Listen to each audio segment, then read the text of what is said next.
మీ పేరేం పేరునా? మీరు వదిలేసారు. శ్రీనివాసులు నా పేరు.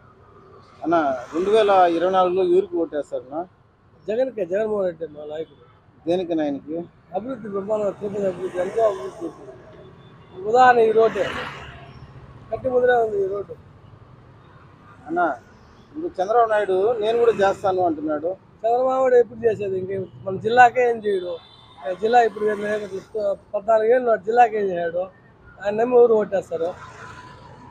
మరి పవన్ కళ్యాణ్కి ఆయన పైన నమ్మకం ఉంది. ఆయన సీట్ ఆయన గెలుచుకోలేడు. పవన్ కళ్యాణ్ ఊరికే సినిమాల ఊరికే పవన్ కళ్యాణ్. మరి ఎవరంటే నమ్మకం మీకు? మా నాయకుడు జగన్మోహన్ రెడ్డి ఇప్పుడు ఎవరు నిలబడితే ఆయన. ఇప్పుడు అభినయ్ గారు బ్రహ్మాండ డెవలప్ చేశాడు. మున్సిపల్ ఇది ఉంది, ఎంత అభివృద్ధి జరిగింది. తిరుపతి మొత్తానికి ఎంత ఉంది అభివృద్ధి, రోడ్లన్నీ ఎట్లున్నాయి, యాక్సెస్ అంతా ఫ్రీగా వెళ్తారు. పోయే వాళ్ళంతా స్పీడ్ పోతారు. చూడండి, 2 నిమిషాలు ఎక్కడికి పోవాలన్నా వెళ్ళిపోతారు. ఓల్డ్ సిటీని డెవలప్ చేసిందంటే ఆయనే. పేరు చెప్పుకోవాలి, ఎమ్మెల్యే గారు అభినయ్ గారు పేరు చెప్పుకోవాలి. అన్న మరి తిరుపతిలో పవన్ కళ్యాణ్ పోటీ చేస్తే పవన్ కళ్యాణ్కి ఓటేస్తావా లేదంటే భూమన అవినారెడ్డికి వేస్తావా? భూమన ఆయనకే వేస్తాం. మా నాయకుడు ఎవరు నిలబడితే ఆయనకే వేస్తాం ఓటు. మళ్ళీ పవన్ కళ్యాణ్ ఇదే క్వశ్చనే లేదు ఇక్కడ తిరుపతిలో. వాళ్ళే ఓట్లేరు, ఫ్యాన్సే ఓట్లేరు. అన్న 2024లో ఎవరికి ఓటేస్తారన్నా? జగన్ రెడ్డికి. దేనికని? అభివృద్ధి దిశగా పయనిస్తున్నాడు కాబట్టి, తిరుపతి అభివృద్ధి పదంలో ఉంది కాబట్టి, డెవలప్మెంట్ బాగా మా కట్టికి కనబడుతుంది కాబట్టి అందరం కలిసి జగన్కే వేస్తాము. మేము 10 ఓట్లు వేపిస్తాం దగ్గరుండి. అన్న మరి చంద్రబాబు నాయుడు నేను కూడా చేస్తాను ఇంత ముందర చేయలేదు కానీ ఇప్పుడు చేస్తాడని నమ్ముతాం. మరి పవన్ కళ్యాణ్ ఆయన నమ్ముతున్నాడు. ఆయన నమ్మినా మేము నమ్మం. మీకు ఎవరంటే నమ్మకం? మాకు జగన్ అంటేనే నమ్మకం. మరి తిరుపతిలో పవన్ కళ్యాణ్ పోటీ చేస్తే పవన్ కళ్యాణ్కి ఓటేస్తారా లేదంటే భూమన అవినారెడ్డికి చేస్తారా? భువన అభినయ్ రెడ్డికే మేము. దేనికైనా ఆయనకి? ఆయన డెవలప్మెంట్ మీదే కాన్సన్ట్రేషన్. ఆయన మీ పేరు? అభిలాష్ అండి. ఏ ఊరు? తిరుపతి.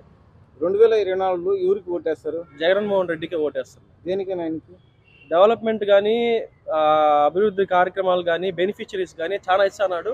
అందరూ చాలా హ్యాపీగా ఉన్నారు. గవర్నమెంట్ ఫుల్ హ్యాపీగా ఉన్నారు. మరి చంద్రబాబు నాయుడు నేను ఇస్తాను అంటున్నాడు.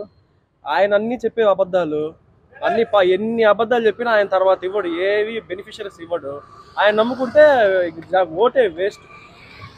మరి పవన్ కళ్యాణ్కి ఆయన పైన నమ్మకం ఉంది అంటున్నాడు. Pawan Kalyan is unfit for politics. First ఆయన ఎమ్మెల్యేగా గెలచమని చెప్పండి. ఆయన ఎమ్మెల్యేగా గెలవలేడు. ఇంకా ఒక స్టాండ్ పైన ఉండలేడు. ఒకరోజు బీజేపీ అంటాడు, ఒకరోజు సిపిఎం అంటాడు, సిపిఐ అంటాడు, బిఎస్పీ అంటాడు.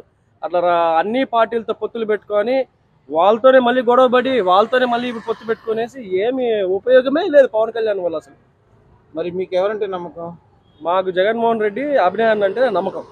మరి తిరుపతిలో పవన్ కళ్యాణ్ పోటీ చేస్తే పవన్ కళ్యాణ్కి ఓటేస్తారా అంటే భూమన అవినారెడ్డికి వేస్తారా? నేను స్థానికుడిగా మా ఎమ్మెల్యే స్థానికంగా ఉండే వాళ్ళకే నేను ఓటేస్తాను. పవన్ కళ్యాణ్ వచ్చి ఇట్లా యాక్టర్లు ఇట్లా వాళ్ళంతా మేము నమ్మే ప్రసక్తిలో లేము. వాళ్ళు ఈరోజు ఓటు వేసుకున్న తర్వాత మళ్ళీ అందుబాటులో లేకుండా పోతారు. ఎమ్మెల్యే అనే వాళ్ళు స్థానికంగా ఉండి మన ప్రజలు వాళ్ళ ప్రాబ్లమ్స్ తెలుసుకునేసి మనకి ఏదైనా హెల్ప్ఫుల్గా ఉండే వాళ్ళకి, ఇక్కడ స్థానికంగా ఉండే వాళ్ళకి ఓటేయడం అనేది ఉత్తమమైన థింగ్. అంటే ఎవరికి? అభినయ్ అన్న గారికి ఓటేస్తాం. ఎందుకని ఆయనకి?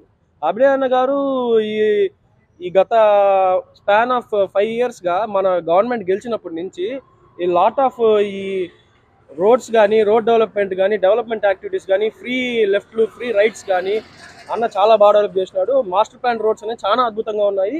నేను ఈ భవానీ నగర్ రోడ్ అనేది ఒకప్పుడు మా కళ. ఒక 20 ఏళ్ళుగా చూస్తున్నాము దీన్ని కాలువగా. ఇప్పుడు ఈ రోడ్ ఇంత విస్తీర్ణంగా ఇంత పెరిగినందుకు చాలా హ్యాపీగా ఫీల్ అవుతాను మేము స్థానికులుగా.